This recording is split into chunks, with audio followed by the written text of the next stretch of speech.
Bonjour, on se retrouve aujourd'hui donc pour Dimanche Dixit avec mon Dixit Quest 2, il change pas. Donc comme d'habitude, je vais expliquer ce qu'est la vidéo Dixit. Moi j'ai trouvé ça sur la chaîne de Solveig et du coup en fait on se sert de ce jeu qui est à la base un jeu de société. Moi j'ai l'extension numéro 2. Dans le numéro 1, il y a un plateau, enfin c'est un jeu voilà, traditionnel hein, de chez Asmodée, j'ai envie de dire type Monopoly. Hein. Même si c'est pas vraiment le même but du jeu, on est d'accord. Il s'agit là de créer des histoires à partir d'images, comme celle-ci. À partir d'images et voilà, de créer une histoire, tout simplement. Pour les joueurs de n'importe quel âge. Hein. Moi, sur la chaîne de Solveig, ce que j'ai vu, c'est qu'on pouvait détourner un petit peu ce jeu de société pour en faire un exercice d'intuition. Chose que j'ai faite. Parce que j'aime bien faire travailler mon intuition et que je trouvais que c'était un moyen ludique et en plus derrière on avait un jeu de cartes, donc au top quoi.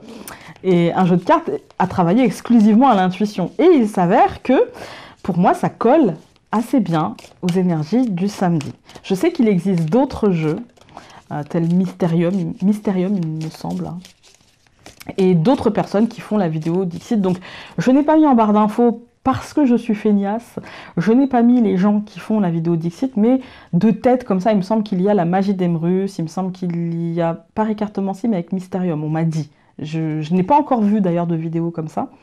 Solveig a arrêté de le faire. Je ne sais. Il y a Luna Opal qui devrait le faire, qui devrait reprendre. Enfin, tapez vidéo Dixit. Et vous allez tomber sur plein de vidéos. Il y a Celia Melville qui le fait, il me semble. Tapez vidéo Dixit et allez voir les camarades qui le font parce que c'est toujours intéressant. Moi, ça colle bien aux énergies. On va dire que ça me donne un angle supplémentaire dans mon cas sur le tirage énergétique de la semaine passée. Et donc, c'est plutôt sympa d'avoir un autre angle de vue que celui du samedi. Ça donne un complément, on va dire. Ça donne un complément. Je suis désolée pour le reflet de la lumière dans les lunettes, mais comme je les ai pris anti-reflet, anti-machin, et ben voilà. Mais bon, c'est pour plus de confort au niveau de mes yeux, parce que sinon je serais vraiment éblouie.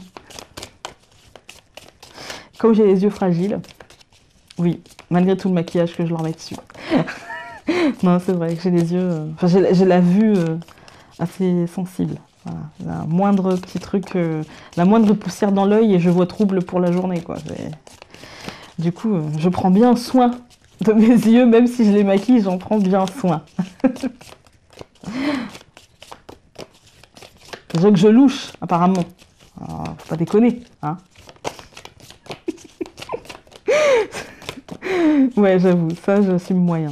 Le fait de loucher. Alors je remue comme ça parce qu'en fait j'attends qu'une carte saute pour qu'elle puisse nous parler. Je ne veux pas la tirer. Donc tout le monde n'est pas habitué. Alors là j'en ai eu 3, faut pas déconner. Tout le monde n'est pas habitué à ma manière de faire. Hein. Je vois qu'il y a des nouveaux abonnés et je vous dis bienvenue à vous sur cette chaîne. Et donc voilà, je vous explique un petit peu à chaque fois, même si pour les habitués ça paraît un peu redondant. Donc je vous montre la carte et je ne vous la montrerai plus après. Voilà. Bon, elle résonne quand même vachement bien avec le tirage énergétique et cette lourdeur.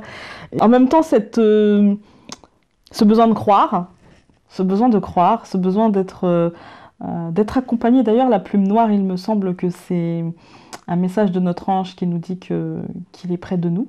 Et du coup, pour moi, là, ça fait vraiment le côté lourdeur et en même temps le côté gardons la foi, en fait. Gardons la foi. Après, il y a un petit peu ce côté quand même oiseau de mauvais augure. Il y a un peu ce côté oiseau de mauvais augure. Et il me semble qu'on avait la nouvelle qui était tombée. Même si elle nous fera avancer, ça peut être une nouvelle un petit peu, je dirais pas déchirante, mais en tout cas perturbante. Mais gardons la foi, parce que moi je vois cette croix qui est au bout de ce chapelet, et j'ai envie de dire, continuons à prier, continuons à être un petit peu celle ou celui, hein, parce que je dis celle, parce que je suis une fille, en fait, mais continuons à être la personne que nous voulons être, en tout cas à tendre vers ça, et pour moi il y a vraiment... même si on est différent, même si on est atypique, même si on paraît tordu aux yeux des autres et peut-être même bizarre ou que sais-je, hein, il y a vraiment ce côté gardons la foi, en fait. C'est vraiment ce qu'on envoie, c'est vraiment gardons la foi. Et là, je regarde l'image, mais je suis beaucoup plus attentive à ce qu'on m'envoie à ce moment-là. C'est vraiment gardons la foi sur qui l'on est au fond de nous et qui l'on va être après. C'est vraiment ça. Gardons la foi. Écoutez, il n'y a rien de plus qui me vient, mais n'hésitez pas, vous, en commentaire, à me donner vos impressions et vos intuitions sur cette carte, parce que peut-être que ce que j'ai perçu n'est valable que pour moi, après tout, hein, ou peut-être que pour un certain nombre de personnes, et dites-moi, vous, ce que vous voyez dans cette carte, et vous, comment cette carte vous parle. Voilà, comment elle vous percute, comment vous l'êtes approprié, et comment vous vous l'êtes finalement peut-être pris en pleine face, ou pas. Voilà. Moi, j'avoue que je l'ai pris en pleine face, là. Elle m'a percuté. Sur ce, bah écoutez, je vous embrasse très fort et du coup, je vous dis à très vite pour la question du lundi. Salut!